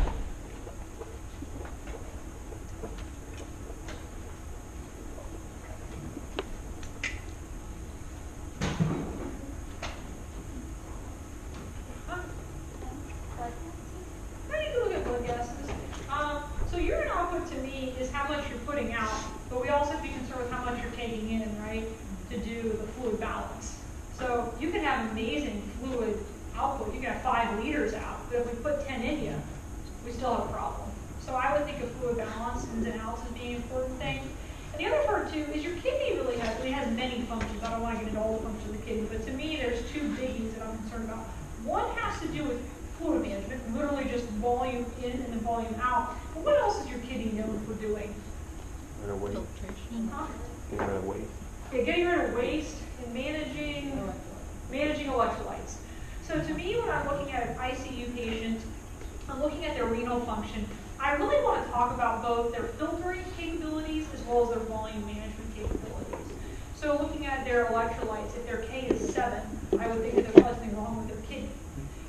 You can actually have patients that have what they call high output renal failure. This means that they're putting out normal amounts of urine, but they can't filter at all. So their MAG and their K and phos are super high. Or you can have people that have low output renal failure, which means they don't filter and they can't manage volume. And you can also have patients that their electrolytes remain normal, but they're not putting anything out. So you can have all sorts of variations on renal function, or types of injury, I suppose. So again, the 2 drugs I put under this category, at least for me, would be the famotidine, and we're going to renally dose it, and then the Lasix itself. So this is again my speech for like the 100th time that creatinine clearance and GFR are not the same thing. Okay, so again, anyone in this room, anyone with a pulse has a creatinine clearance, right? Because everyone has an age, everyone has a weight, everyone has a serum creatinine. You plug it into Cochrane Galt, you get a value out, and that's that. But that doesn't really tell you what their actual filtration rate is. It doesn't really tell you what their renal function is doing. So, you know, what I like to say is if creatinine clearance is 70, but their urine output is 0, what is the GFR? And the GFR is basically 0. So we have ins and outs.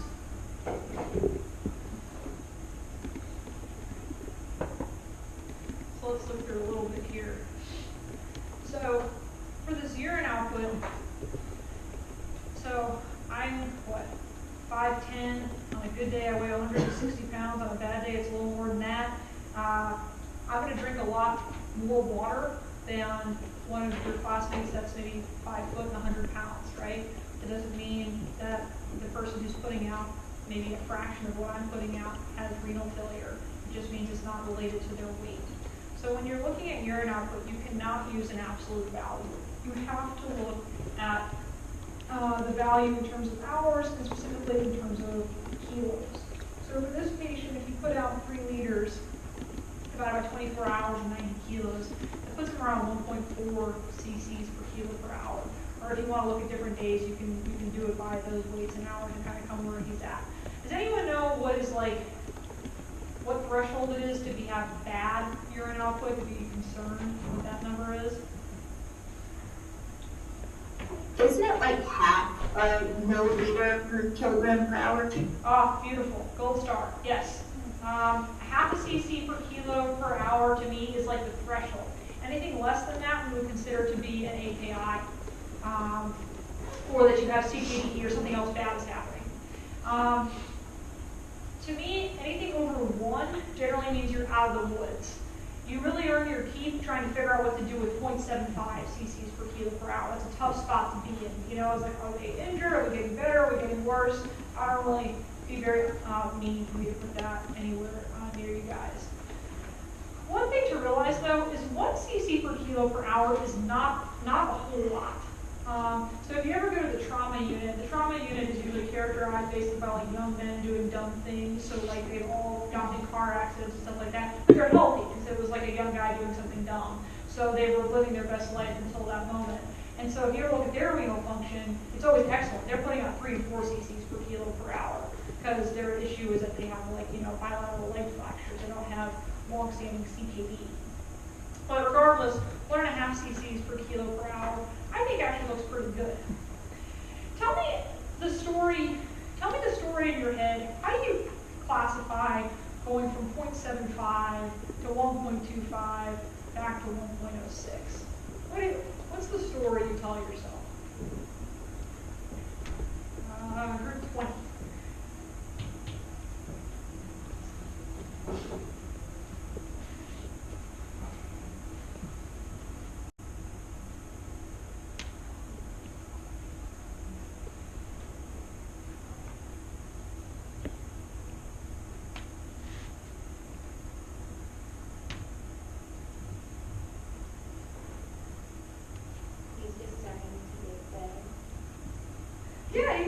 better.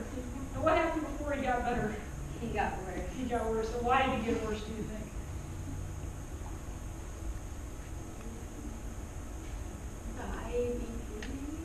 Yeah. For sure. So the fact that he had cardiogenic shock, the fact that he went to surgery, the fact that he's got his balloon pump in, those are all reasons. I'm getting some sheepish smiles in Augusta. I find the fact that I can like tell myself the story of the patient is very helpful for me to like one, remember what's going on, and two, to be able to explain it. So for me, when I look at this, I see 0.75 initially. I think this guy has normal renal function at baseline. We got this lab basically actively as he was like coding, but he had normal kidneys and the creatinine hadn't had a chance to do anything during that code period, right? Because creatinine always lags. So then you see the 1.25 and you're like, oof, that is an AKI. That's probably reflective of like when he coded, when he went to cardiac surgery, he's coming out with a balloon pump, not in a good place. And then you see 1.06, which is now improving, but not baseline for him. And this is saying, hey, you're doing all right. You know, like, given all of the crazy stuff that's going on, we're moving in the right direction. This also, to me, speaks of his youth, okay? The fact that he's, in his 40s or low 50s, that to me is, not every patient can do this. So I'm thinking, wow, that's impressive. So for all of his issues, it doesn't look like CKD or anything near it is really one of his issues, and that's good to know. So fortunately, we have no problems. We'll continue to monitor. All right, endocrine. So for me, I would think through the fact that whenever I see an insulin drip, well, we have two of them, so we're going to get rid of that. We're going to look at blood sugars, we're going to look at how much insulin they got, look at A1C and history of diabetes. And I'm going to hammer this for a second because I had many people that were very, very concerned, like a 10 out of 10 concern on the last exam about the patient's diabetes, and there was no history. So let's just take a second and talk about that. So one of the things that's kind of unfair that happens in the medical system is the medical chart is like, it's not really an accurate picture at any given time. It's like a conglomeration of all the things that maybe you were and once were, as told by some exhausted intern. So the accuracy leaves a lot to be desired. I'm not saying it's inaccurate, but I'm just saying you have to really take things and really look at what's going on in the chart. So the example I like to give for this is for patients that I deal with heart failure. So the primary symptom of heart failure basically is shortness of breath. And everyone at some point has had a cigarette. So what happens is they come in with their primary diagnosis of shortness of breath, and they've had a cigarette. So they're like, oh, you have COPD, for sure.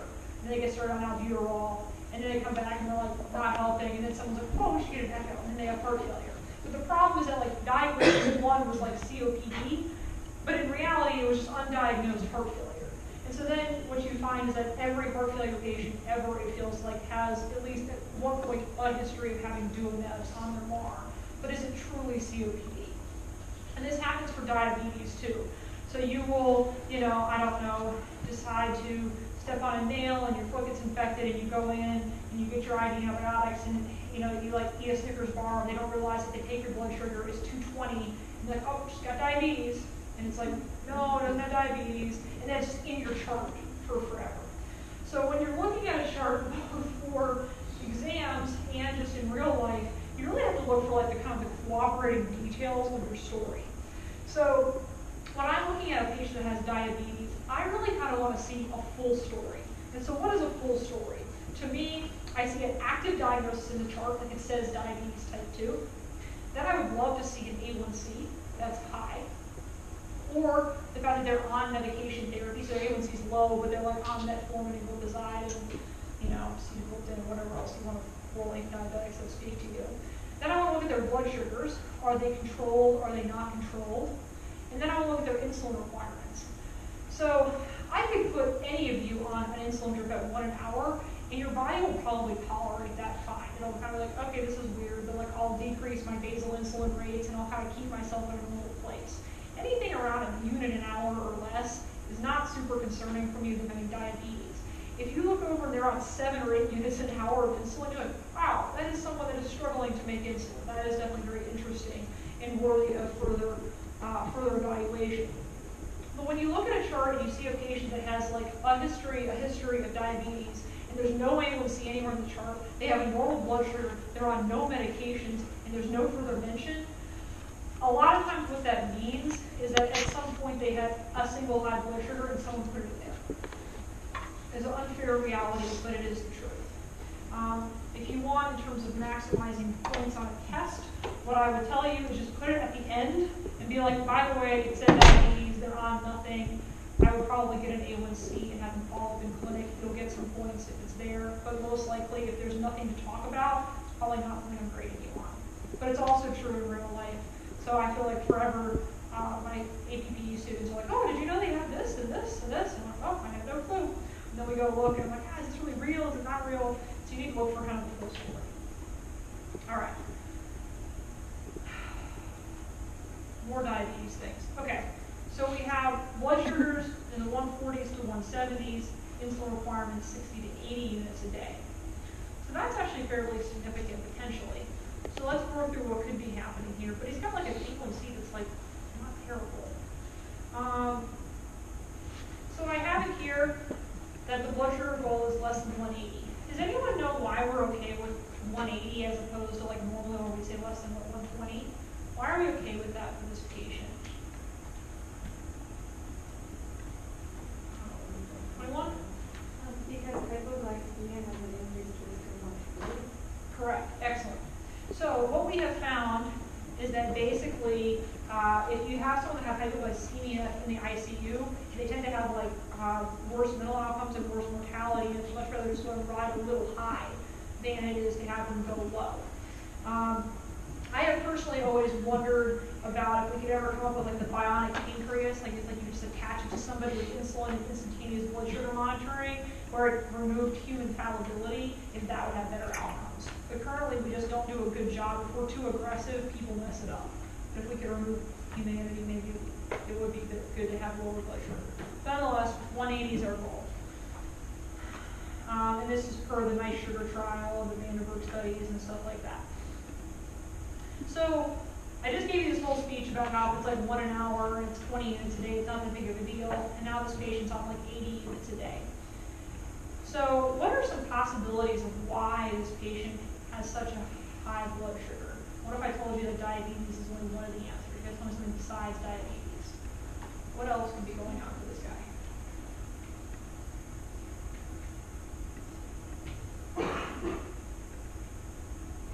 You're getting a few things in D5 when he's really stressed out.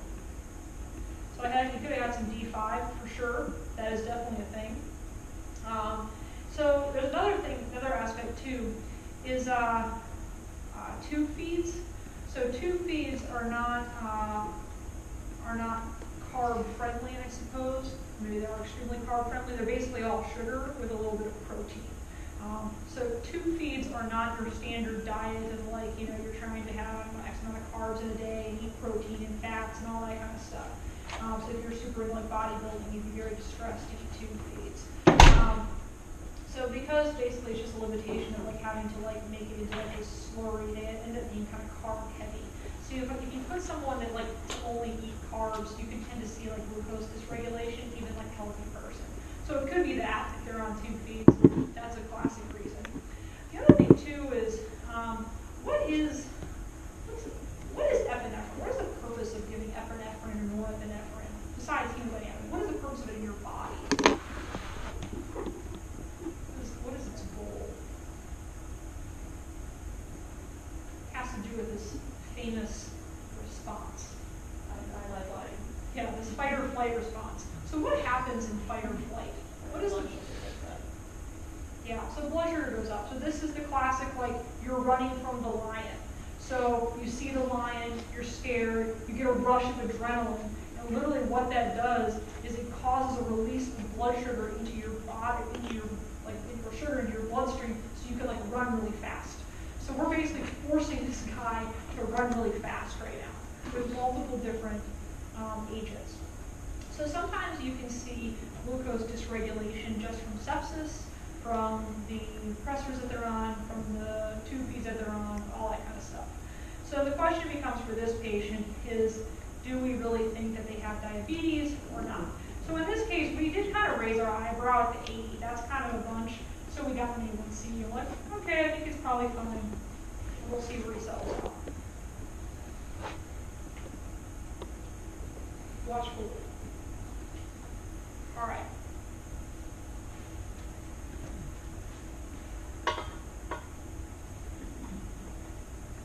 So, tell me why I would be interested in INR, since he's not on warfarin. What might I be actually kind of pondering when I'm looking at INR in a patient like this? So I'm hearing whispers of liver function, right? So I probably told you this, someone else probably told you this before. If I have not, so the excellent point to realize is that liver function tests are a very big misnomer. You should really call AST and ALT liver injury tests, and liver function tests should be albumin and INR. So you go out, you get an A on your pharmacotherapy test, you go out, you have a fun time, downtown Athens, maybe a little bit less so in downtown Augusta, but nonetheless you have a good time, and you might have increased AST, ALT from injury because of your good time. But likely, you're young, you're healthy, your function is not overall reduced, right? So your INR and your albumin would stay the same. As opposed to someone that has direct liver injury in this situation, although AST, ALT might go up, when we start to really get nervous is when the INR goes up. So again, this guy is he's young, he's very resilient, we've done a great job with him, his INR stayed the same, so that's excellent.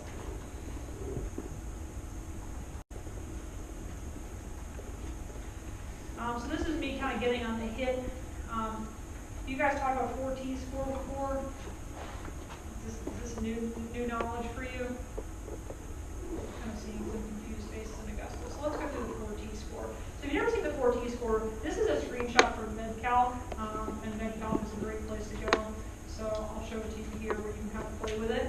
So the 4T score is basically how you assess if you think someone has thrombocytopenia or has HIT or not. And so basically, like the thought process in your mind, you might have HIT. So you go through these little scores. So you look at the platelet count, and the fall was greater than 50%, and the nadir, or the lowest point, was greater than 20, 30 to 50%, so forth. So go back to the patient. I think I did this for this guy. So his was greater than 50%, the nadir is greater than 20. Then you look at the timing of the fall. So clear onset, consistent with days 5 and 10, or the platelet fall less than 1 day to previous exposure, or less than 4 days. So for our buddy, he literally was, in the community yesterday, and now he's here today with this drop. So he'd be less than 4 days. Thrombosis, other sequela, he has none. Other causes of thrombocytopenia, he has a balloon pump, so it's definite. So you would see that he has a low probability of HIT, less than 5%.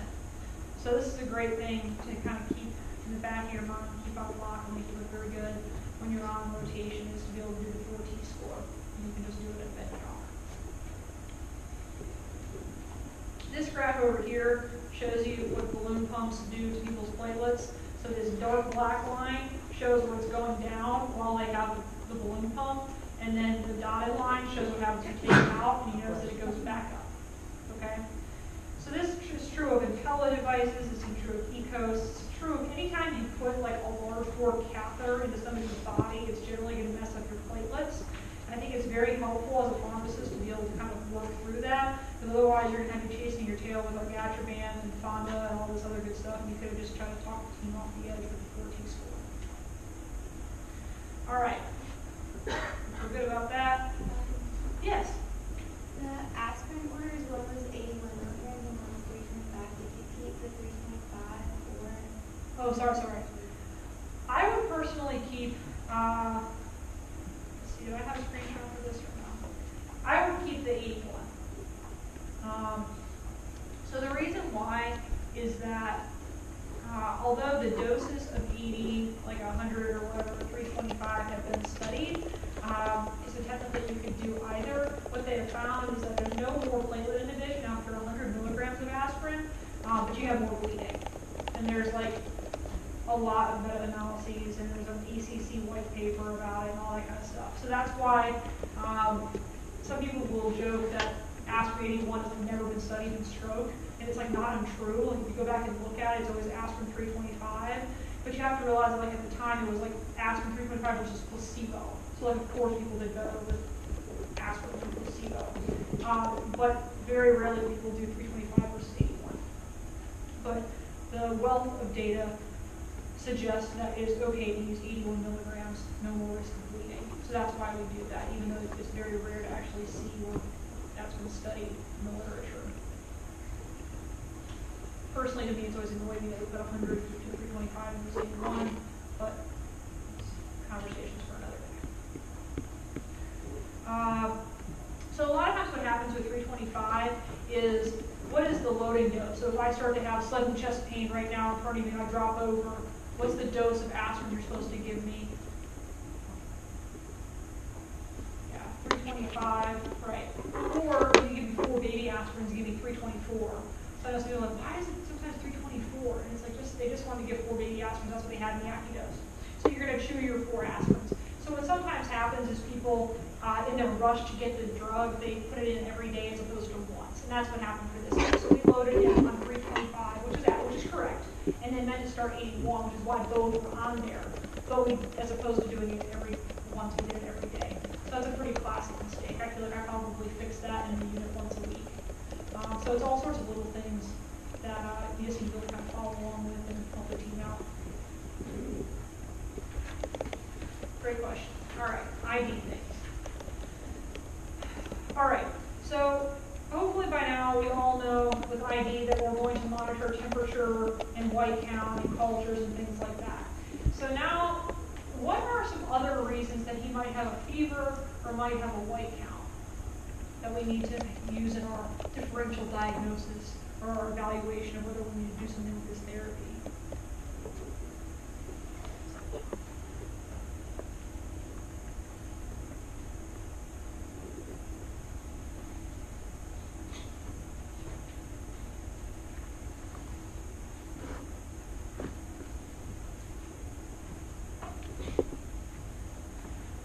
So in the interest of time, I'm going to move us through this. So just, again, be aware with regards to the fact that this patient coded and died, the fact that he just had a major surgery, it's open chest, you literally like take a saw to your sternum and like part it, and then chop on the heart.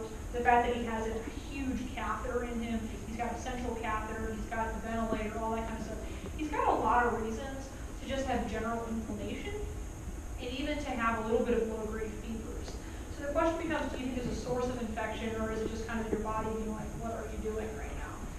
So these are, most post-operative patients will have like a fever, they'll have a little bit of a white count, doesn't mean that they're infected, so you kind of have to look at the full patient. These screenshots here just show you that the vein appears in our front of the CABG guidelines. Yes? I think the other cases are disconnected. Oh no, I thought it was until 220. 215, Oh. I just checked. I mean, that's fine, you can keep going. Yeah, it's really all it is. Then we talk about prophylaxis, and that's it. Do you guys have any questions? I'm sure I will get emails. Could we go over the quiz possibly?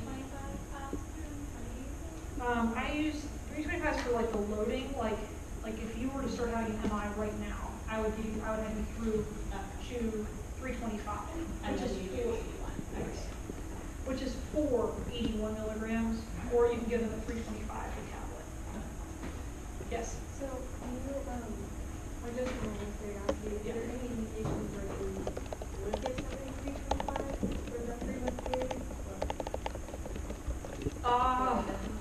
I really, like, before P2Y12 inhibitors existed, I might be like, maybe, like, you know, it's like the asymptote curve of like 81 and 325, like, way up here, like, maybe if they raced a dose I would have, but I really cannot think of a single time besides the first pill, the first chew of the MI that I was at 325. It just has more bleeding. Pericarditis, that's when you give high-dose aspirin. That's like a specific disease state. Questions? Other thoughts?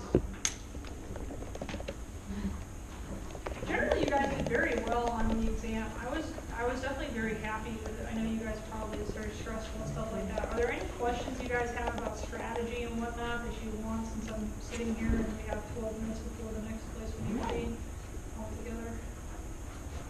Are we allowed to see a we need to reuse the exams.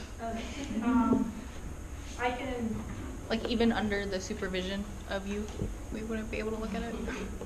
if you want to try to convince Dr. Phillips to do that, I won't not Oh, let it happen. never mind. That is. Rather not. To do that.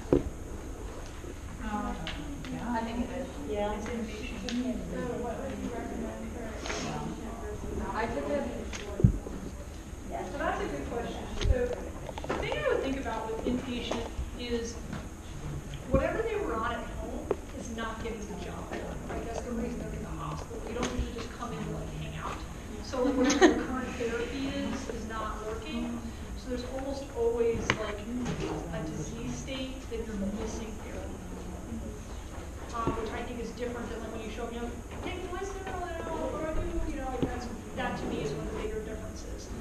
The other part I would be thoughtful of has to do with the fact that you're now moving into a transition to care setting. So to be thoughtful of that. Those to me are kind of the two biggest differences between like an EM care setting and an inpatient setting is that you often are missing therapy. Which is probably why it sounds like forever I'm like assessing for trying to figure out, you know, what do we need to do for the patient? It's like, why are they here? They don't want to hang out. Like for the first one, I guess since it's like outpatient, some of the things that a lot of us reviewed, like hypertension, lipid, diabetes, and a few IV guidelines. Would there be like any beneficial ones? You're going to get pretty darn close if you can do those. I know like some people talk about they like create a link or they had a Dropbox or a Google account where they could like put all the guidelines to put in there to have them. I think that's a fine idea. Yeah, I think one of the other things too is like you can't copy if you're using an online link. If you like kind of create your own checklist that you want to keep. Like I told you that all of you, like if you're like it's helpful for you to go through a checklist, like you can have that in your locker, you know, just don't share it with your friends. It's like the only thing you can do to mess this up. You know, so like the fact that you have one is not a problem. You're not good at it. So yeah. I like this case better personally. I don't know if it's just that I like inpatient stuff, but I actually found this case at least easier for me to work up because I had to check both. I think I did better on this one than the other one too.